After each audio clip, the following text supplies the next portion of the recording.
অপার প্রাকৃতিক সৌন্দর্য আর জল জঙ্গলের এলাকা হলো সুন্দরবন। প্রতিকূল আবহাওয়া ও প্রাকৃতিক পরিবেশের সঙ্গে নিরন্তর লড়াই করে বেঁচে থাকা সুন্দরবনের মানুষের জীবনযাত্রা আপনাকে বারে বারে আকর্ষিত করবেই।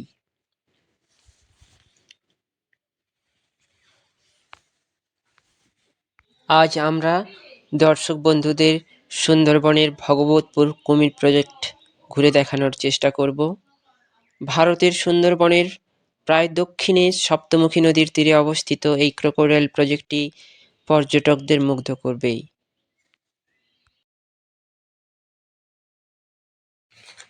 নমো নমো নমো সুন্দরী মম জননী জন্মভূমি, গঙ্গার তীর স্নিগ্ধ সমীর জীবন জুড়ালে তুমি। অবারিত মাঠ গগন ললাট চুমে তব পদধূলি, ছায়া সুনিবিড় শান্তির নীড় ছোট ছোট গ্রামগুলি। পল্লব ঘন আম্র কানন রাখালের খেলা গৃহ, স্তব্ধ অতল দিঘি কালো জল নিশীথ শীতল স্নেহ। বুক ভরা মধু বঙ্গের বধূ জল লয়ে যায় ঘরে, মা বলিতে প্রাণ করে আনচান চোখে আসে জল ভরে। আমরা এসে গেছি ভাগবতপুর ক্রোকোডাইল প্রজেক্টে। ঠিক আছে, আমি অঙ্কিত প্রধান আপনাদের সাথে সবাইকে ভাগবতপুর ক্রোকোডাইল প্রজেক্ট ঘোরাবো। এই আমাদের দুজন দর্শক আর এই আমাদের দুজন দর্শক।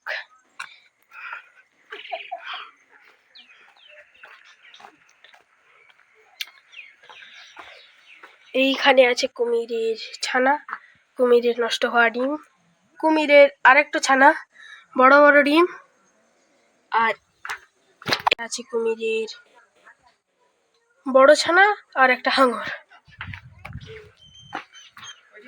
এই আমাদের দুজন দর্শক আবার ঘুরতে লেগে গেছে।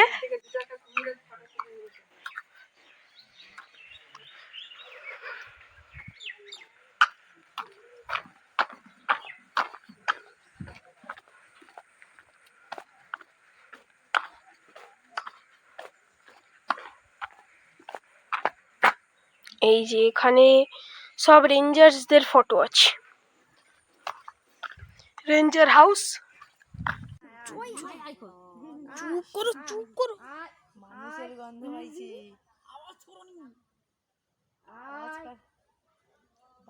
হ্যালো গাইস, আমরা ভাগবতপুর ক্রোকোডাইল প্রজেক্টে এসেছি আমার মায়ের স্কুলের সব টিচারের সাথে, সব টিচার স্টাফের সাথে। এটা একটা ফেমাস ক্রোকোডাইল প্রজেক্ট।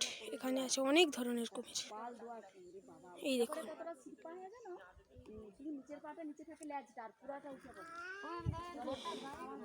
এই আমার মা, এই কয়েকজন স্টাফ।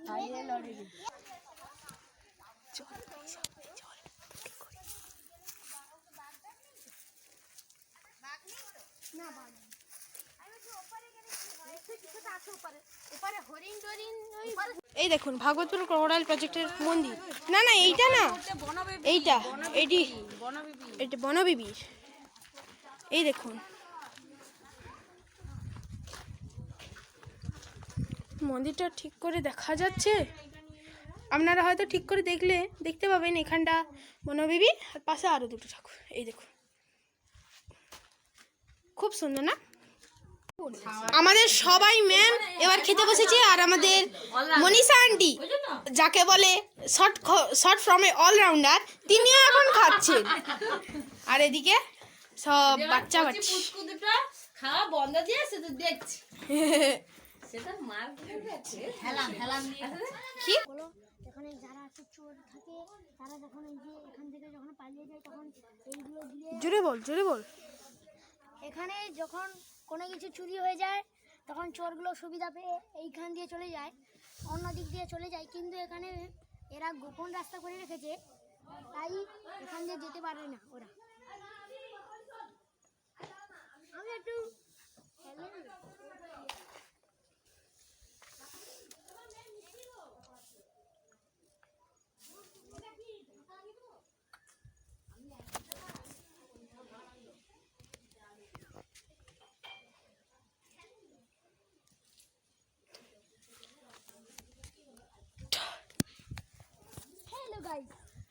হ্যালো, আপনারা কেমন আছেন? ভালো আছেন অবশ্যই, আমরা বুঝতে পেরেছি।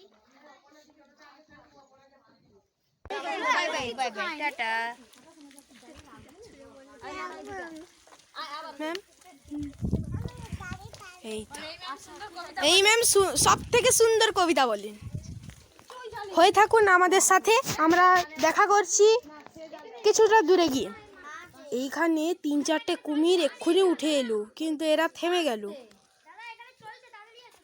সেদিকে চলছে, আমার ফ্রেন্ড যাচ্ছে। কই চলছে দেখি। এটা আর একটু বড় সাইজের কুমির। এটা একটু বড় সাইজের কুমির,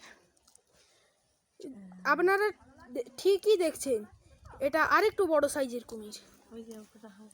এই আরেকটা, এটা চলছে, এটা চলছে, অসাধারণ, এটা চলছে, ঘাস খাচ্ছে, অসাধারণ। কুমির নাকি ঘাস খায়, অসাধারণ। কুমির নাকি ঘাস খায়, আমি বিশ্বাস করতে পারছি না। সত্যিকারে কুমির না, ঘাস না, একটা স্নেল খাচ্ছে। গাইস, এবার আমরা চলে যাচ্ছি ভাগবতপুর ক্রোকোডাইল প্রজেক্ট থেকে। আমরা এবার বিদায় নিচ্ছি। আর এখন দুজন ম্যাম এমন ইচ্ছুক হয়েছে যে ভাগবতপুর ক্রোকোডাইল প্রজেক্ট থেকে যাওয়ারই তাদের ইচ্ছা হচ্ছে না, কিন্তু আসতে তো হবে। চলো লাস্ট নদী দেখে একদম আমরা বাড়ির পথ বাড়ির পথ ধরবো। ধরবো। আপনাদেরকে প্রমিস করেছিলাম নদী দেখাবো। এই দেখুন নদী, এই দেখুন জাহাজ। আরে আমার বন্ধু। ও দাদা ফোন করে আমি, তুমি ফটো দিও। So guys, tata and goodbye. করুচি মেঘ, ঘন বর্ষা, কুলে একা বসে আছি, নাহি ভরসা। রাশি রাশি ভাড়া ভাড়া, ধান কাটা হলো সারা, ভরা নদী খুঁড়ো ধারা, খল বরষা।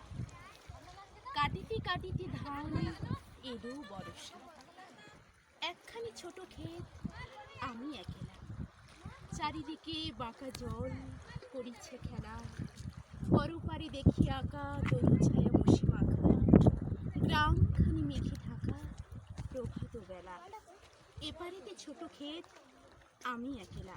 মনে